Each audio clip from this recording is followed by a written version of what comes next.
a country that was once called the factory of the world. Now seeing its machines stop, workers go silent, and the youth losing hope. That country is China. For decades, China was the symbol of growth. Skyscrapers went up overnight. Roads, bridges, cities, everything expanded at lightning speed. The world couldn't stop talking about China's economic miracle. But today, a new kind of story is coming out of China, one of shutdowns, fear, anger, and silence. Let's understand what's really happening inside the world's second-largest economy, and why many say China is going through one of its biggest economic and social crises in decades. China's factories once powered the entire world, from clothes to electronics to furniture. If you looked closely at any product, you'd likely find a Made in China tag. But now, those factories are slowing down, or even shutting down completely. According to a report from the South China Morning Post, over 5 lakh small and medium factories have closed in the last few years. In Guangdong, a manufacturing hub known as the world's factory floor, thousands of factories have stopped production. Why? There are several reasons. First, global demand has dropped. Due to inflation and economic slowdown across countries like the U.S. and Europe, people are buying less. When demand drops, factories cut production. Second, many Western companies are now shifting their supply chains away from China. Countries like India, Vietnam, and Mexico are becoming cheaper and more stable options. So companies are moving their factories out. Third, China's zero-COVID policy badly damaged small businesses. While other countries opened up by late 2021, China stayed closed for nearly 3 years. Lockdowns, travel bans, and testing rules made it impossible for many factories to survive.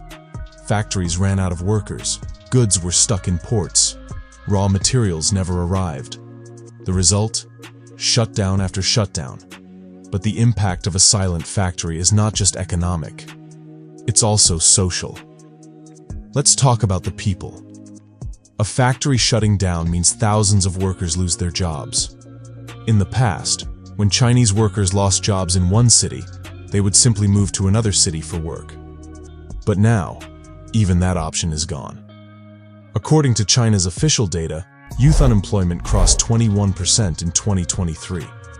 That means 1 in every 5 young Chinese people is jobless, and experts believe the real number is much higher. Some researchers say it could be more than 40% in some cities.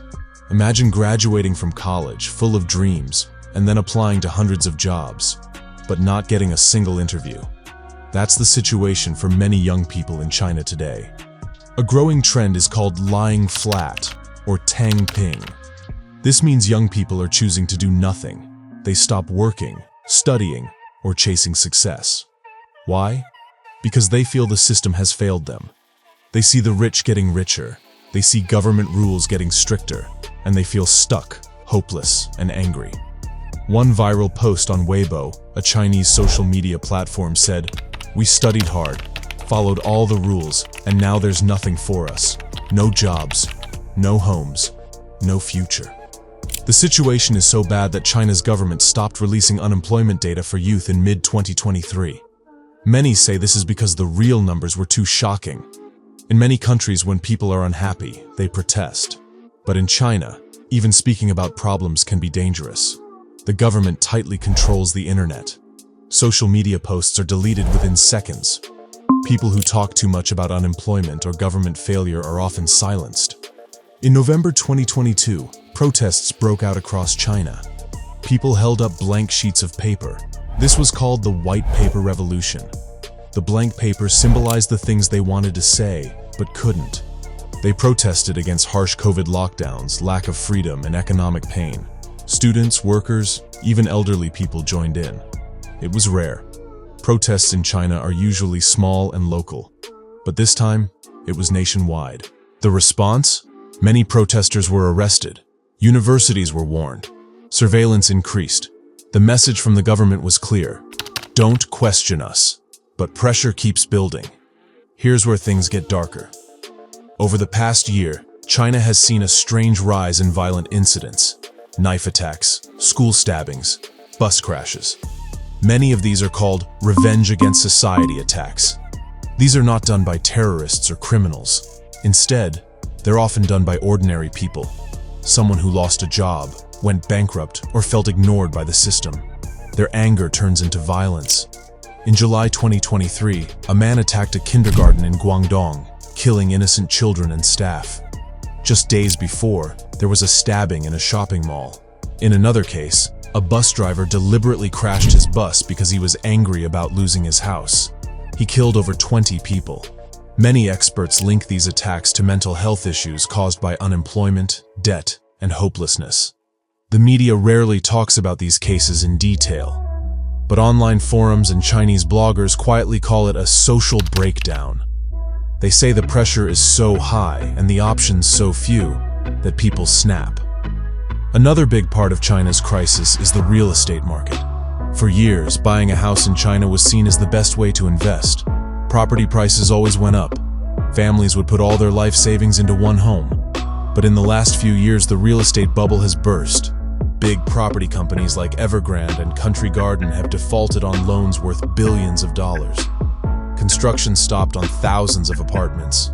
Many home buyers who paid in advance never got their homes.